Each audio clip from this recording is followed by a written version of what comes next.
আসসালামু আলাইকুম ওয়া রাহমাতুল্লাহি ওয়া বারাকাতুহু। সবাইকে স্বাগতম। আমি একটা সিদ্ধান্ত নিয়েছি যে কেমিস্ট্রির বেসিক যাদের দুর্বল বা যারা কেমিস্ট্রি শিখতে ইচ্ছুক, ভবিষ্যতে যারা সায়েন্স পড়তে চায় তাদের জন্য কেমিস্ট্রির বিষয়গুলো ধারাবাহিকভাবে আলোচনা করব। ক্লাস 7 থেকে মূলত কেমিস্ট্রির বা রসায়নের যে বিষয়গুলো সেগুলোর পড়াশোনা শুরু হয়। ক্লাস 7-এ একটা গুরুত্বপূর্ণ একটা চ্যাপ্টার হচ্ছে চ্যাপ্টার 6, যেখানে কেমিস্ট্রির অনেক বেসিক বিষয় আলোচনা করা হয়েছে। তো ক্লাস 7-এ অন্য যে চ্যাপ্টারগুলো আছে, বাকি চ্যাপ্টারগুলোতে কেমিস্ট্রির খুব বেশি বিষয় তেমন আলোচনা করা হয়নি।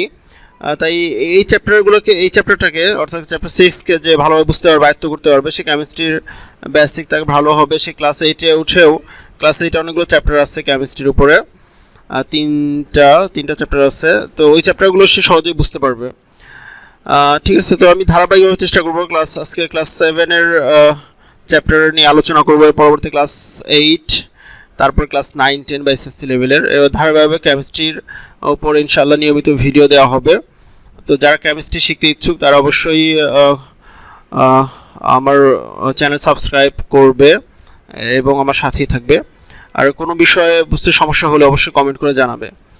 তো আজকের যে আলোচনার বিষয়, মূলত ক্লাস 7-এর যে এই চ্যাপ্টারকে আমি দুই ভাগে ভাগ করেছি, দুইটা ক্লাস নিব এই চ্যাপ্টারের উপরে। তো যারা একটা ক্লাস দেখবে, প্রথম ক্লাস আজকে দেখতেছে, তাদেরকে অবশ্যই রিকোয়েস্ট করব যাতে দ্বিতীয় ক্লাসটাও দেখা হয়, কারণ আমি দুইটা ক্লাসই অনেকটা একইভাবে নিব, অর্থাৎ একটার সাথে আরেকটা সম্পৃক্ত। যদি প্রথমটা অর্থাৎ এই চ্যাপ্টারটা কেউ ভালোভাবে বুঝতে চায় বা কেমিস্ট্রির বেসিকটা কেউ ক্লিয়ার করতে চায়, তাহলে অবশ্যই তাকে দুইটা ক্লাসই দেখতে হবে। ঠিক আছে, তো আজকের যে আলোচনা, আজকে মানে এই অধ্যায় রিলেটেড যে টপিকগুলো আছে সেগুলো হচ্ছে মূলত মৌলিক পদার্থ, যৌগিক পদার্থ। মৌলিক পদার্থকে ইংলিশে বলে এলিমেন্ট, যৌগিক পদার্থ বলে কম্পাউন্ড। আসলে এই ভিডিওটি মূলত বাংলা ভার্সন, ইংলিশ ভার্সন সবার উপযোগী করে তৈরি করা হয়েছে, কারণ আমার বেশিরভাগ স্টুডেন্টই হচ্ছে ইংলিশ ভার্সনের। তো এই জন্য পাশাপাশি ইংলিশও লিখে দেওয়া হয়েছে, তারা ইংলিশ ভার্সনের স্টুডেন্ট, তারা যাতে উপকৃত হয়। তো যৌগিক পদার্থ মানে হচ্ছে কম্পাউন্ড, এরপর পরমাণু, অণু, ডাল্টনের পরমাণু মতবাদ, প্রতীক, সংকেত, এরপর পরমাণুর গঠন, ইলেকট্রন বিন্যাসের প্রাথমিক ধারণা। যদিও এই বিষয়টা সরাসরিভাবে ক্লাস 7-এর বইয়ে নাই, তারপরেও এই বিষয়টার প্রাথমিক ধারণা এখনই থাকা উচিত, তাহলে পরবর্তীতে তার অনেক সুবিধা হবে। এরপর হচ্ছে পারমাণবিক সংখ্যা, ভর সংখ্যা, যোজনী বা ভ্যালেন্সি। এবার রাসায়নিক বিক্রিয়া কীভাবে এবং কেন হয়, এর প্রাথমিক ধারণা।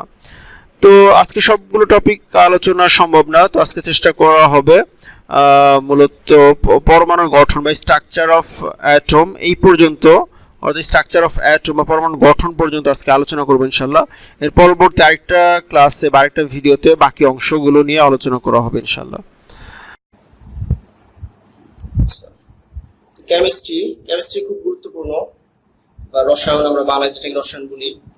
তো কেমিস্ট্রির পড়াশোনা মূলত শুরু হয় ক্লাস 7 থেকে, কারণ ক্লাস 6-এর যে সায়েন্স বই আছে সেখানে রসায়নের উপরে ওইরকম কোনো চ্যাপ্টার নেই, কিন্তু কিছু কেমিক্যাল নেম উল্লেখ করা আছে, এতটুকুই। তো ক্লাস 7-এর চ্যাপ্টার 6 এটা কেমিস্ট্রি বোঝার জন্য বা বেসিক তৈরি করার জন্য এটা খুবই গুরুত্বপূর্ণ। তো আমি চেষ্টা করবো এই ভিডিওতে যারা ইংলিশ ভার্সন বা বাংলা ভার্সনের স্টুডেন্ট আছে, কেমিস্ট্রি বেসিক যাতে আমাদের সবার ভালো হয় বা বেসিকটা স্ট্রং হয়, এই জন্য এই চ্যাপ্টারের যে গুরুত্বপূর্ণ পয়েন্টগুলো আছে এগুলো নিয়ে সংক্ষিপ্ত আলোচনা করব। তো এই চ্যাপ্টারের প্রথম যে টপিকটা হচ্ছে সেটা হচ্ছে মৌলিক পদার্থ, বা ইংলিশে যেটাকে আমরা বলি এলিমেন্ট। তো মৌলিক পদার্থ আসলে কি জিনিস, যেমন এখানে আমরা একটা ছবি এখানে দেখতে পাচ্ছি, বা একটা প্রতীকী ছবি, যেটা লোহা বা আয়রনকে নির্দেশ করা হয়েছে, যেটার মূলত ল্যাটিন ল্যাঙ্গুয়েজ থেকে নামটি এসেছে, যা ফেরাম, এবং এখান থেকে সিম্বল এসেছে Fe, যেটা হয়তো আমরা অনেকেই জানি। তো আমরা যদি এই লোহা বা এই আয়রনকে আমরা ভাঙতে থাকি, তো আমরা ছোট ছোট টুকরা করতে থাকি, ঠিক আছে, তো আমরা অসংখ্য টুকরা করলাম। তো এই প্রত্যেকটা টুকরাই হচ্ছে এক একটা লোহার খণ্ড বা লোহার অংশ, অর্থাৎ এই খণ্ডগুলোকে একত্র করলে কিন্তু আমরা এই লোহাটাকে ফেরত পাচ্ছি। অর্থাৎ লোহাকে ভাঙলে আমরা লোহা ব্যতীত বা আয়রন ব্যতীত অন্য কোনো কিছু কিন্তু আর পাবো না। অর্থাৎ এটা থেকে আমরা বুঝতে পারছি যে বা এটা এখান থেকে আমাদের ডেফিনেশনও চলে আসে মৌলিক পদার্থের, যে যে পদার্থ শুধুমাত্র একটা উপাদান দ্বারাই তৈরি, অর্থাৎ যে ম্যাটার গুলা শুধু একটা মাত্র কম্পোনেন্ট আছে বা একটা মাত্র উপাদান আছে, সেই পদার্থকে আমরা বলি মৌলিক পদার্থ। অর্থাৎ ওটাকে ভাঙলে ওই পদার্থ ছাড়া অন্য কোনো পদার্থ পাওয়া যাবে না। যেমন আমরা এখন দেখলাম যে লোহাকে যদি আমরা ভাঙি আমরা শুধু লোহাই পাবো, ঠিক আছে। তেমনি আবার হচ্ছে যৌগিক পদার্থ, যেটাকে আমরা ইংলিশে বলি কম্পাউন্ড, ঠিক আছে। যৌগিক পদার্থের সংজ্ঞাটা হচ্ছে জাস্ট বলতে পারি মৌলিক পদার্থের অপোজিট। মৌলিক পদার্থ শুধুমাত্র একটা উপাদান দ্বারা তৈরি হয়, আর যৌগিক পদার্থকে ভাঙলে আমরা একের অধিক পদার্থ পাবো। যেমন আমরা এখানে যদি দেখি যে সোডিয়াম ক্লোরাইড, যেটা আমাদের খাবার লবণের কেমিক্যাল ফর্মুলা বা এডিবল সল্ট বা খাবার লবণ, ঠিক আছে। তো এই সোডিয়াম ক্লোরাইড কে যদি আমরা ভাঙি, অর্থাৎ সাপোজ এটা একটা পাত্র, এই পাত্রের মধ্যে অনেকগুলো সোডিয়াম ক্লোরাইড আছে, এই অর্থাৎ অনেক লবণ আছে। তো এই লবণকে যদি আমরা ভাঙা শুরু করি, তো সবচেয়ে ক্ষুদ্রতম অংশ পাবো হচ্ছে সোডিয়াম ক্লোরাইড, ঠিক আছে। এবং এই সোডিয়াম ক্লোরাইড কে যদি আমরা ভাঙি, ঠিক আছে, তখন আমরা কি পাবো, আমরা সোডিয়াম পাবো Na, যেটা সিম্বল হচ্ছে Na, আর ক্লোরিন হচ্ছে Cl, ঠিক আছে। অর্থাৎ সোডিয়াম এবং ক্লোরিন এই দুইটা ভিন্ন ধর্মী বা ভিন্ন বৈশিষ্ট্য সম্পন্ন দুইটি পদার্থ আমরা পাবো। অর্থাৎ একটা কম্পাউন্ড বা যৌগিক পদার্থ মূলত দুই বা ততোধিক ভিন্ন পদার্থ দিয়ে তৈরি হয়। তাহলে আমরা মৌলিক পদার্থের বিষয়টা বুঝতে পারলাম যে এই পদার্থে মৌলিক পদার্থ শুধুমাত্র একটা উপাদান দ্বারা তৈরি হয় বা একটা কম্পোনেন্ট থাকে, আর যৌগিক পদার্থ হচ্ছে যেটার মধ্যে একাধিক কম্পোনেন্ট বা একাধিক উপাদান থাকবে। অর্থাৎ এটাকে ভাঙলে আমরা একের অধিক পদার্থ পাবো। যেমন আমরা সোডিয়াম ক্লোরাইডকে ভেঙে আমরা সোডিয়াম এবং ক্লোরাইড পেয়েছি। তেমনি ভাবে যদি আমরা আরেকটা উদাহরণ দেখি যে পানির ফর্মুলা হচ্ছে H2O। তো H2O কেও যদি আমরা ভাঙি, তো আমরা কি কি পাবো, আমরা হাইড্রোজেন পাবো এবং অক্সিজেন পাবো, ঠিক আছে। তাহলে আমরা বুঝতে পারতেছি যে এটা একটা কম্পাউন্ড বা এটা একটা যৌগিক পদার্থ। এখন আমি যদি আবার চিন্তা করি বা কোশ্চেন করা হয় আমাদেরকে যে NH3, ঠিক আছে, যে অ্যামোনিয়া, ঠিক আছে, যেটার নাম হচ্ছে অ্যামোনিয়া, এই অ্যামোনিয়া কি একটা মৌলিক পদার্থ নাকি যৌগিক পদার্থ, ঠিক আছে। এরকম কোশ্চেন কিন্তু আমাদের টেক্সট বইয়ে আছে, ঠিক আছে। অ্যামোনিয়া কি একটা মৌলিক পদার্থ নাকি যৌগিক পদার্থ, তখন আমরা দেখবো যে এখানে এন দ্বারা মূলত বোঝানো হচ্ছে নাইট্রোজেনকে, ঠিক আছে, এবং এইচ দ্বারা বোঝানো হচ্ছে আমাদের হাইড্রোজেনকে। অর্থাৎ আমরা যদি NH3 কে ভাঙি, আমরা কি কি পাচ্ছি, নাইট্রোজেন পাচ্ছি এবং হাইড্রোজেন পাচ্ছি, ঠিক আছে। এখানে তিনটা হাইড্রোজেন, H3 মানে হচ্ছে এখানে তিনটা হাইড্রোজেন আছে, ঠিক আছে। তো আমরা তিনটা হাইড্রোজেন পাচ্ছি এবং একটা নাইট্রোজেন পাচ্ছি। তাহলে এটা একটা কি পদার্থ, এটা একটা যৌগিক পদার্থ বা এটা একটা কম্পাউন্ড, ঠিক আছে। তেমনি আমরা আমাদের বইয়ে টেক্সট বই ক্লাস 7 টেক্সট বই আরেকটা বিষয় উল্লেখ করা আছে, একটা ফর্মুলা, যেটা হচ্ছে ফেরিক অক্সাইড, যেটাকে আমরা মরিচা বলি বা রাস্ট বলি, ঠিক আছে। যেটার ফর্মুলা হচ্ছে Fe2O3 এরপর NH2O। তো এই এনটা হচ্ছে মূলত একটা ন্যাচারাল নাম্বার, স্বাভাবিক সংখ্যা। এর মান আমরা 1 হতে পারে, 2 হতে পারে, 3 হতে পারে, 4 হতে পারে, ঠিক আছে। অর্থাৎ যখন মরিচা কিভাবে পড়ে, যখন আমরা একটা লোহার খণ্ডকে বা লোহার দণ্ডকে বাইরে রেখে দিই, তখন সেটা বাতাসে অক্সিজেন এবং যে জলীয় বাষ্প আছে অর্থাৎ ওয়াটার আছে, এই দুইটার সাথে বিক্রিয়া করে সে এরকম ফেরিক অক্সাইড তৈরি করে, ঠিক আছে, যেটাকে আমরা মরিচা বা রাস্ট বলি, ঠিক আছে। তো এটা হচ্ছে ফর্মুলা। অর্থাৎ ফেরিক অক্সাইডের সাথে আমাদের এই এন দ্বারা হচ্ছে আমরা পানিকে নির্দেশ করতেছি যে এখানে কি পরিমাণ পানি আছে। এন এর মান হতে পারে 1, অর্থাৎ 1 মলিকুল অফ ওয়াটার বা 1 অণু পানি, বা আমরা বোঝার সুবিধার্থে বলতে পারি একটা পানি, ঠিক আছে। এই এন দ্বারা কি বুঝতে পারি যে একটা পানি, বা আমি যদি এর মান 2 ধরি বা 2 অণু পানি বা 2টা পানি, 3টা পানি, 4টা পানি, এখানে যে পরিমাণ পানি থাকবে এন এর মানটাও তত হবে। এই কারণে এখানে এন লেখা হয় মূলত, ঠিক আছে। এই কারণে অনেকে হয়তো বুঝতে পারেন এখানে এন কেন লেখা হয়। আমাকে একবার স্টুডেন্ট প্রশ্ন করছিল, জিনাদার একটুতে পড়ে সিয়াম 7 এ পড়ে, তো ছুটিতে আসছিল পড়ার সময়, তো আমাকে জিজ্ঞেস করছিল ও বা অন্য কেউ সম্ভবত ওই, হ্যাঁ ওই মনে হয়, এন দ্বারা কি বোঝায়, এন কেন লেখা হয়, এন এর মানে কি। তো তখন ওকে বললাম, ঠিক আছে। তো এন এর মান তাহলে আমাদের কি হতে পারে 1, 2, 3, 4 যে কোনো কিছু হতে পারে। অর্থাৎ আবার পানির পরিমাণ যত হবে এন এর মানও তত হবে, ঠিক আছে। এই H2O দ্বারা বোঝানো হচ্ছে কি পানির একেবারে ক্ষুদ্রতম অংশ, ঠিক আছে, বা আমরা যেটাকে বোঝার সুবিধাতে বলতে পারি একটা পানি, ঠিক আছে। আর এন এর মান যদি 2 হয় আমরা বলতে পারি 2টা পানি, 3টা পানি, এইভাবে আর কি। অর্থাৎ তাহলে এইটাও কি, এটাও একটা হচ্ছে কি পদার্থ, মৌলিক পদার্থ নাকি যৌগিক পদার্থ?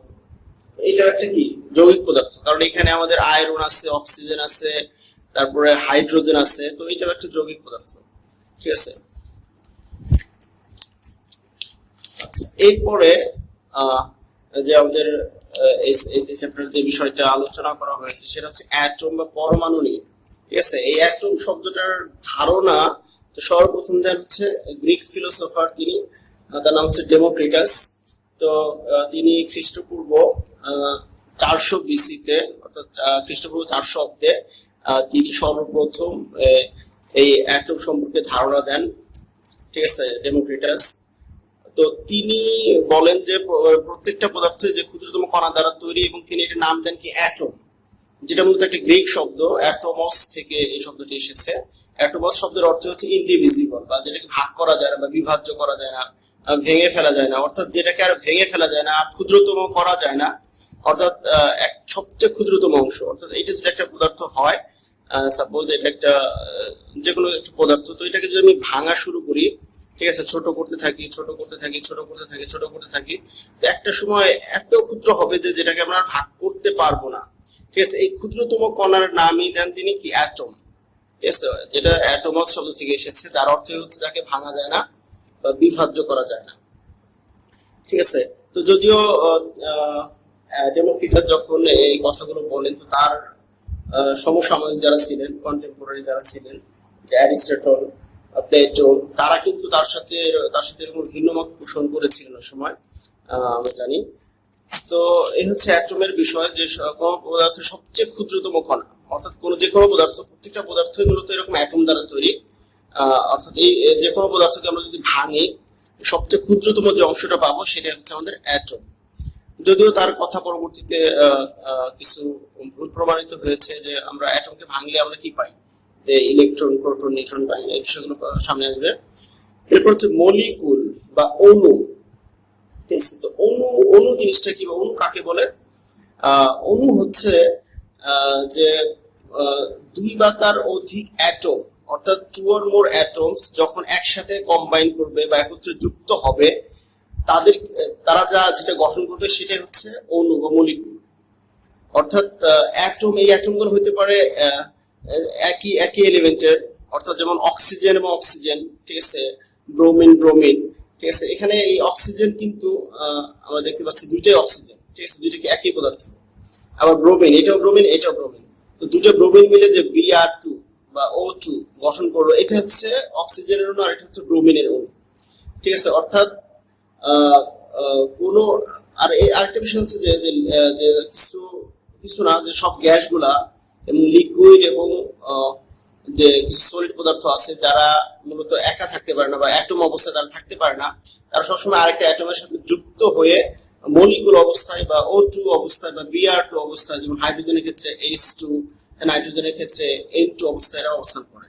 ঠিক আছে, যে এরা সিঙ্গেল থাকতে পারে না বা একা থাকতে পারে না, ঠিক আছে, এরা আরেকটা অ্যাটমের সাথে এরা যুক্ত হয়ে এরা অণু গঠন করে। ঠিক আছে, অর্থাৎ তার মানে আমরা বেসিক যে বিষয়টা বুঝতে পারলাম, অণু বা মলিকুল হচ্ছে যে একই ধরনের, আবার এটা ভিন্ন ধরনের হতে পারে, একই ধরনের অ্যাটম বা ভিন্ন ধরনের দুই বা ততোধিক অ্যাটম একত্রে যুক্ত হয়ে যা তৈরি করে, বা যে অবস্থায় তারা অবস্থান করে বা যে অবস্থা তাদের মধ্যে সৃষ্টি হয়, এটাই হচ্ছে মূলত অণু বা মলিকুল। তেমনি আমরা যদি ওয়াটার বা এখানে সোডিয়াম ক্লোরাইডের কথা চিন্তা করি, যে H2O, এটা হচ্ছে ওয়াটারের ফর্মুলা। তো এইখানে ওয়াটারের কথা চিন্তা করি, এই ওয়াটারের মধ্যে এখানে দুইটা হাইড্রোজেন আছে, একটা অক্সিজেন আছে, তো এরাও কিন্তু একত্রে যুক্ত হয়েছে। আর এটা যদি হয় মানে ওয়াটারের সবচেয়ে ক্ষুদ্রতম কণা হয়, অর্থাৎ একটা পাত্রে আমি অনেক ওয়াটার রাখলাম, তার মানে অনেক ওয়াটার রাখা মানে কি, অনেক H2O আছে, একটা পাত্রের মধ্যে অনেক H2O আছে। এই H2O কে আমরা ভাগ করতে করতে, ক্ষুদ্র করতে করতে করতে করতে একেবারে যে ক্ষুদ্রতম কণা, অর্থাৎ একটা H2O যদি আমরা পাই, এই একটা H2O এটাকে আমরা বলতে পারি এটা হচ্ছে একটা ওয়াটারের মলিকুল, ঠিক আছে, বা ওয়াটারের অণু। অর্থাৎ যৌগিক পদার্থের ক্ষেত্রে বা কম্পাউন্ডের ক্ষেত্রে ওই কম্পাউন্ডের সবচেয়ে ক্ষুদ্রতম যে অংশটা, সবচেয়ে ক্ষুদ্রতম যে কণাটা, সেটাই হচ্ছে কি ওই কম্পাউন্ডের বা ওই যৌগিক পদার্থের মলিকুল। ঠিক আছে, সোডিয়াম ক্লোরাইড, তো একটা পাত্রে যদি আমি অনেক সোডিয়াম ক্লোরাইড রাখি, এই সোডিয়াম ক্লোরাইড গুলোকে যদি আমি আলাদা করতে করতে, ছোট করতে করতে একেবারে একটা সোডিয়াম ক্লোরাইড পাই, তখন আমরা যদি এটাকে ভাঙি তো আমরা একটা সোডিয়াম এবং ক্লোরিন পাবো। ঠিক আছে, অর্থাৎ এই যে ক্ষুদ্রতম অংশ যেটা একটা সোডিয়াম অ্যাটম এবং একটা ক্লোরিন অ্যাটম দ্বারা তৈরি হয়েছে, এটা হচ্ছে আমাদের সোডিয়াম ক্লোরাইডের মলিকুল।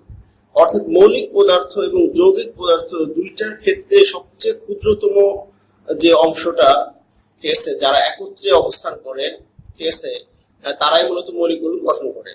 ঠিক আছে, তোমাদের কি ক্লিয়ার, বুঝতে পারছো কি? তার মানে কি মলিকুল হচ্ছে কি যে দুই বা ততোধিক অ্যাটম, তারা একই রকম হইতে পারে বা ভিন্ন রকম হইতে পারে, তারা যখন একত্রে অবস্থান করে, ঠিক আছে, বা একত্রিত হয়, সেটাই হচ্ছে মলিকুল। সেটা হতে পারে মৌলিক পদার্থের ক্ষেত্রে হতে পারে, যৌগিক পদার্থের ক্ষেত্রে হতে পারে। আর মৌলিক পদার্থের ক্ষেত্রে হচ্ছে যে তারা একই রকম হবে, যেমন অক্সিজেন অক্সিজেন। আর আমরা জানি যে গ্যাসগুলা এরা একা থাকে না, ঠিক আছে, এরা সবসময় মলিকুল অবস্থায় থাকে। ঠিক আছে, আমরা যে নেচার বা প্রকৃতিতে অক্সিজেন, নাইট্রোজেন, হাইড্রোজেন এগুলো দেখি, এরা মূলত একা অবস্থান করে, এরা সবসময় এরকম মলিকুল গঠন করে থাকে। এই হচ্ছে অ্যাটম এবং মলিকুলের বিষয়। এরপরে গুরুত্বপূর্ণ একটা হচ্ছে যে ডাল্টনের অ্যাটমিক থিওরি বা ডাল্টনের অ্যাটম সম্পর্কে তিনি যে মতবাদ দিয়েছেন, ডাল্টনের পরমাণু মতবাদ। ঠিক আছে, তিনি এখানে বেশ কয়েকটা কথা উল্লেখ করেছেন। এগুলো প্রত্যেকটা পয়েন্ট আমাদের বুঝে বুঝে জানা উচিত। তো প্রথম যে কথাটা তিনি বলেছেন সেটা তিনি বলেছেন 1803 সালে। তিনি একজন ইংলিশ সায়েন্টিস্ট। তো 1803 সালে তিনি যে কথাগুলো বললেন, সেটা হচ্ছে, প্রথম কথাটা হচ্ছে যে যে প্রত্যেকটা এলিমেন্টই, অর্থাৎ প্রত্যেকটা মৌলিক পদার্থই ক্ষুদ্র ক্ষুদ্র কণা দ্বারা তৈরি। ওই ক্ষুদ্র কণার নাম হচ্ছে অ্যাটম। অর্থাৎ তিনি প্রথম পরমাণুর কথা বললেন, যে প্রত্যেকটা পদার্থ ক্ষুদ্র ক্ষুদ্র পরমাণু দ্বারা গঠিত। ঠিক আছে, এই হচ্ছে তার প্রথম কথা। ঠিক আছে, এরপরে তিনি বললেন যে the atoms of an element are same in size, mass and chemical properties. অর্থাৎ একটা অ্যাটমের মধ্যে, অর্থাৎ একটা এলিমেন্টের, একটা মৌলিক পদার্থের যে অ্যাটমগুলো থাকে, ঠিক আছে, যেমন হাইড্রোজেন, তো হাইড্রোজেনের যত অ্যাটম আছে, ঠিক আছে, আমরা হাইড্রোজেনের যত অ্যাটম পাবো, সব হাইড্রোজেনের অ্যাটমের প্রত্যেকটার সাইজ, মাস, কেমিক্যাল প্রপার্টিস, অর্থাৎ তাদের ভর, আকার, আকৃতি এবং তাদের যে রাসায়নিক যে বৈশিষ্ট্যগুলো আছে সবই একই রকম হবে। ঠিক আছে, তো তিনি বললেন কি যে অর্থাৎ যত হাইড্রোজেন আছে পৃথিবীতে, সব হাইড্রোজেন গুলো একই রকম, যত অক্সিজেন আছে সব অক্সিজেন গুলো সব একই রকম। কিন্তু তো তিনি এখানে যে ভুল করেছিলেন, বা তার এই কথাটা পরবর্তীতে ভুল প্রমাণিত হয়েছে, সেটা হচ্ছে যে পরবর্তীতে আমরা আইসোটোপ, যেটা আইসোটোপের ধারণা পাই, সেটা হচ্ছে যে একই পদার্থের মাস ভিন্ন হতে পারে। ঠিক আছে, একটা পদার্থেরই মাস ভিন্ন হতে পারে, যেটাকে আমরা বলি হচ্ছে আইসোটোপ। অর্থাৎ একই পদার্থ, কিন্তু যেমন হাইড্রোজেনের ক্ষেত্রে বা কার্বনের ক্ষেত্রে এরকম আইসোটোপ আছে, যেগুলো হচ্ছে একই, সবগুলো হাইড্রোজেনই, কিন্তু একটার ভর একরকম, আরেকটার ভর আরেক রকম, আরেকটার ভর আরেক রকম, এরকম তিনটা ভর বিশিষ্ট আমরা এরকম হাইড্রোজেন পাই প্রকৃতিতে, যেটাকে বলা হয় আইসোটোপ। ঠিক আছে, যার কারণে তার এই কথাটা কিন্তু পরবর্তীতে ভুল প্রমাণিত হয় যখন আইসোটোপের ধারণা আমরা পাই। ঠিক আছে, এরপর তিনি বলছেন যে 3 নম্বরে যে যদি অ্যাটমস অফ ডিফারেন্ট এলিমেন্ট, ঠিক আছে, যে যদি অ্যাটম গুলো হয় ভিন্ন পদার্থের, অর্থাৎ হাইড্রোজেনের অ্যাটম অক্সিজেনের অ্যাটম থেকে ভিন্ন। ঠিক আছে, হাইড্রোজেনের অ্যাটমের কথা যদি চিন্তা করি, তাদের আকার, আকৃতি, বৈশিষ্ট্য সবকিছু হাইড্রোজেন অক্সিজেন থেকে ভিন্ন, নাইট্রোজেন অক্সিজেন থেকে ভিন্ন, অর্থাৎ একটা আরেকটা থেকে ভিন্ন, এদের মধ্যে কোনো মিল নাই। তো তার কথা ওই সময় হয়তো ঠিক ছিল, কিন্তু পরবর্তীতে আমরা দেখি যে অনেক পদার্থ আছে যারা ভিন্ন পদার্থ, কিন্তু তাদের ভর একই, পদার্থ ভিন্ন কিন্তু ভর একই। যেমন জার্মেনিয়াম, তারপর সেলিনিয়াম। ঠিক আছে, এদের দুইটারই কিন্তু, জার্মেনিয়াম, সেলিনিয়াম, এদের দুইটারই ভর কিন্তু একই। ঠিক আছে, যদিও দুইটা ভিন্ন পদার্থ, কিন্তু দুইটার ভর একই। এই কারণে তার এই কথাটা পরবর্তীতে ভুল প্রমাণিত হয়। আর আরেকটা কথা যিনি যেটা বলেছেন, সেটা হচ্ছে যে যত কম্পাউন্ড বা যৌগিক পদার্থ আছে, এরা সরল অনুপাতে যুক্ত হয়। এরা যখন কম্পাউন্ড গঠন করে, অর্থাৎ মৌলিক পদার্থগুলো যখন যুক্ত হয়, তখন এরা সরল অনুপাতে যুক্ত হয়। আমরা যদি কেমিক্যাল ফর্মুলা দেখি H2O, ওয়াটার, তো এখানে আমরা দেখবো যে এখানে দুইটা হাইড্রোজেন একটা অক্সিজেনের সাথে যুক্ত হয়ে H2O বা পানি গঠন করেছে, অর্থাৎ তাদের রেশিও কি, সরল অনুপাত আমরা দেখবো যে 2:1। ঠিক আছে, আবার যদি সোডিয়াম ক্লোরাইডের কথা চিন্তা করি, তো এরাও কিন্তু সরল অনুপাতে যুক্ত হয়েছে, একটা সোডিয়াম একটা ক্লোরিন, অর্থাৎ 1:1, অর্থাৎ এরা কম্পাউন্ড গঠন করে সরল অনুপাতে যুক্ত হয়ে। ঠিক আছে, এবং সরল অনুপাতে যুক্ত হয়ে তারা এরকম কম্পাউন্ড গঠন করে। ঠিক আছে, এরপরে হচ্ছে 5 নম্বর হচ্ছে যে ক্লাস 7 এর বইয়ে যেটা উল্লেখ করা আছে, ঠিক আছে, যে কেমিক্যাল রিঅ্যাকশন যখন হয়, যখন কম্পাউন্ড গঠন হয়, তখন কোনো অ্যাটম নতুন করে ক্রিয়েটও হয় না, ডিস্ট্রয় হয় না, অর্থাৎ নতুন করে কোনো পরমাণু সৃষ্টিও হয় না, ধ্বংসও হয় না। যেমন আমরা কার্বন এবং অক্সিজেন যদি যুক্ত করি, যেমন আমরা কার্বন ডাইঅক্সাইড পাই, তো এখানে দেখবো যে একটা কার্বন আর দুইটা অক্সিজেন, তো যখন এটা বিক্রিয়া শেষ করে কার্বন ডাইঅক্সাইড উৎপন্ন করবে, তখনও কিন্তু আমরা যারা যারা বিক্রিয়া অংশগ্রহণ করেছিল তাদেরকেই পাবো। এখানে নতুন করে আমরা কোনো অ্যাটম বা নতুন করে কোনো কিছু পাবো না। এই জন্য তিনি এটা বলেছেন যে তারা শুধুমাত্র মানে একত্রিত হয় এবং পৃথক হয়, কিন্তু নতুন করে কোনো কিছু সৃষ্টিও হয় না, ধ্বংস হয় না। ঠিক আছে, যেটা আমরা এখান থেকে সহজে বুঝতে পারি যে একটা কার্বন দুইটা অক্সিজেনের সাথে যুক্ত হয়ে কার্বন ডাই অক্সাইড গঠন করেছে এবং তারা অপরিবর্তিত আছে, অর্থাৎ একটা কার্বন আছে এবং দুইটা অক্সিজেন আছে আগে যেরকম ছিল। এই এই পাঁচটা পয়েন্ট অবশ্যই প্রত্যেকটা স্টুডেন্টের মেমোরাইজ করা উচিত, মুখস্থ করা উচিত। ঠিক আছে, তাহলে এই বিষয়টা অনেক ক্লিয়ার থাকবে। এবার সব বিষয়টা অবশ্যই সবাই জানা উচিত। এরপরে যে বিষয়গুলো আছে, ঠিক আছে, সিম্বল ফর্মুলা সংক্রান্ত। সিম্বল হচ্ছে কি? সিম্বল হচ্ছে যত এলিমেন্ট আছে বা মৌলিক পদার্থ আছে, এদেরকে চিনবো কিভাবে আমরা?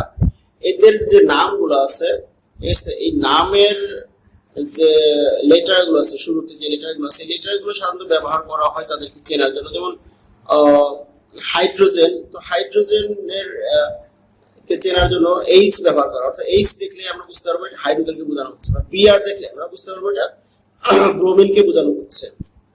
তেমনি এন দেখলে আমরা বুঝতে পারবো এটা নাইট্রোজেনকে বোঝানো হচ্ছে। ঠিক আছে, ঠিক আছে, তো এই হচ্ছে বিষয়। আর কিছু নাম, ঠিক আছে, যেগুলো ল্যাটিন ভাষা বা গ্রিক ভাষা থেকে এসেছে বা অ্যারাবিক থেকে এসেছে, তো সেগুলো যেমন কে দ্বারা কিন্তু আমরা বুঝি কি পটাশিয়াম, ল্যাটিন নাম থেকে এসেছে কেলিয়াম, যেটা হচ্ছে মূলত কেলিয়াম। ওই কেলিয়ামের কেটাই এই পটাশিয়ামের সিম্বল হিসেবে ব্যবহার করা হয় বা প্রতীক হিসেবে ব্যবহার করা হয়। এগুলো এক্সেপশনাল, এগুলো আমাদের মনে রাখতে হবে। এন দ্বারা কিন্তু আমরা মূলত সোডিয়ামকে বুঝি, যেটা ল্যাটিন নাম হচ্ছে কি ন্যাট্রিয়াম। ন্যাট্রিয়াম থেকেই এই সিম্বলটা ব্যবহার করা হয় এনে। ঠিক আছে, এই জন্য আমরা এনে লিখি, এনে লেখার দ্বারা আমরা এই সোডিয়ামকে বুঝি। ঠিক আছে, এরকম এফি দ্বারা আমরা বুঝি আয়রনকে। ঠিক আছে, যেটা ল্যাটিন নাম ফেরাম থেকে এসেছে, যে এফিডাব্লোলারিয়াম ফেরাম। ঠিক আছে, ফেরাম হচ্ছে ল্যাটিন নাম, তো এখান থেকেই মূলত এফি ব্যবহার করা হয়, যেটা আমরা ইংলিশে আমরা বলি আয়রন। এই জন্য আয়রনকে বোঝানোর জন্য এফি প্রতীক ব্যবহার করা হয়। ঠিক আছে, তো প্রতীকগুলো মনে রাখতে হবে। ঠিক আছে, এরপর হচ্ছে কম্পাউন্ড বা যৌগিক পদার্থের ক্ষেত্রে যে ফর্মুলা। ঠিক আছে, এই কম্পাউন্ড যেগুলো আছে, যেমন সোডিয়াম ক্লোরাইড দ্বারা, ঠিক আছে, আমরা লবণকে বুঝি, H2O দ্বারা আমরা ওয়াটারকে বুঝি। ঠিক আছে, HCl, ঠিক আছে, এটাকে যদি আমরা হাইড্রোজেনের ক্লোরিন হাইড্রোক্লোরিক অ্যাসিড। ঠিক আছে, তো এইখানে মূলত এই যৌগিক পদার্থের যে ফর্মুলার বিষয়, এই ফর্মুলা থেকে আমরা এইটাই বুঝতে পারি যে এই পদার্থটা কি কি দ্বারা তৈরি। অর্থাৎ যে সোডিয়াম ক্লোরাইড হচ্ছে লবণ, খাবার লবণের ফর্মুলা, তো এই ফর্মুলা থেকে আমরা এই তথ্য পাই যে এটা সোডিয়াম, একটা সোডিয়াম এবং একটা ক্লোরিন দ্বারা তৈরি। ঠিক আছে, তেমনি ওয়াটারের ক্ষেত্রে আমরা বুঝি কি এটা দুইটা হাইড্রোজেন এবং একটা অক্সিজেন, এটা যুক্ত হয়ে কি হয়েছে ওয়াটার তৈরি হয়েছে। ঠিক আছে, তেমনি হাইড্রোক্লোরিক অ্যাসিড বা HCl এর ক্ষেত্রে আমরা এই ফর্মুলা থেকে আমরা এটা বুঝি যে এটা হাইড্রোজেন আছে একটা আর ক্লোরিন আছে একটা, এটা মিলে হাইড্রোক্লোরিক অ্যাসিড তৈরি হয়েছে। অর্থাৎ কম্পাউন্ডের যে ফর্মুলা বা যৌগিক পদার্থের যে ফর্মুলাগুলো আছে, এই ফর্মুলাগুলো আমাদের বইয়ে যেগুলো আছে এগুলো অবশ্যই আমাদের মুখস্থ রাখতে হবে। ঠিক আছে, আর আরেকটা বিষয় এখানে যেটা আছে সেটা হচ্ছে যে এই বিষয়ে যদিও বিস্তারিত এখানে বলা হয়নি, জাস্ট আমাদের ধারণা দিয়েছে যে রেডিক্যাল বা যৌগমূলক। ঠিক আছে, রেডিক্যাল বা যৌগমূলক।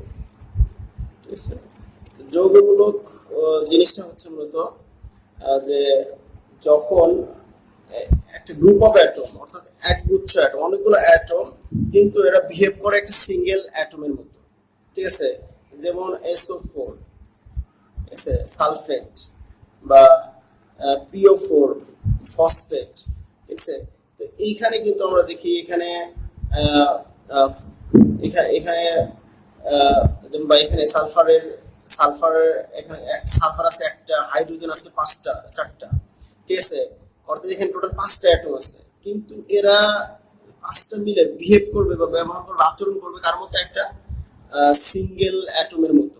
অর্থাৎ সিঙ্গেল অ্যাটম যেভাবে বিক্রিয়ায় অংশগ্রহণ করে এরাও ওইভাবে বিক্রিয়ায় অংশগ্রহণ করবে, যদি এরা অনেকগুলা কিন্তু এরা আচরণ করে একটা সিঙ্গেল অ্যাটমের মতো। ঠিক আছে, এটা হচ্ছে এদের বৈশিষ্ট্য। তো এদের সম্পর্কে আরো বিস্তারিত ক্লাসে এটা আসলে বোঝা যাবে, আরো বিস্তারিত আছে। ঠিক আছে, তো ক্লাস 7 এতটুকু আমাদের একটা ধারণা রাখা উচিত যে এখানে এক গুচ্ছ অ্যাটম, অনেকগুলো অ্যাটম, এরা একত্রে থাকে বা গুচ্ছ আকারে থাকে, কিন্তু এরা আচরণ করে বা বিহেভ করে একটা সিঙ্গেল অ্যাটমের মতো। ঠিক আছে, এরা বিক্রিয়ায় অংশগ্রহণ করে একটা সিঙ্গেল অ্যাটমের মতো। যেমন আমরা ক্যালসিয়াম এবং সালফেট, ঠিক আছে, এদেরকে যুক্ত করি তাহলে আমরা পাবো ক্যালসিয়াম সালফেট।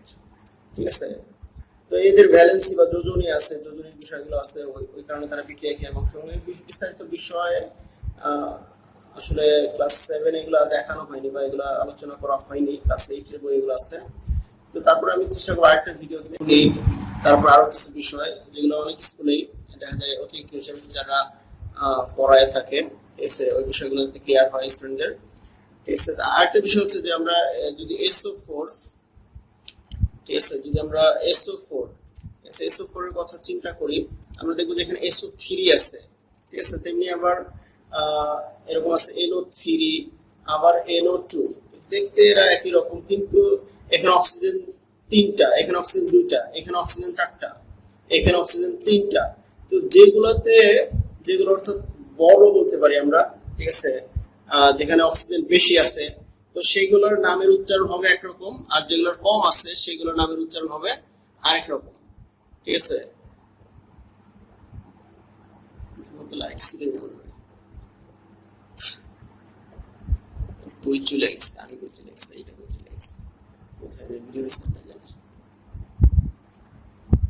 আচ্ছা, যেগুলো আমরা যে দেখতে পাচ্ছি যে সালফার, এখানে সালফেট। ঠিক আছে, এইটাকে আমরা বলবো সালফেট, যেটাতে অক্সিজেন আমরা 4টা দেখতে পাচ্ছি, এইটার নাম উচ্চারণ হবে সালফেট, ATE, শেষে ATE। আর যেটা 3টা অক্সিজেন আছে এটা হচ্ছে কি ITE, সালফাইট।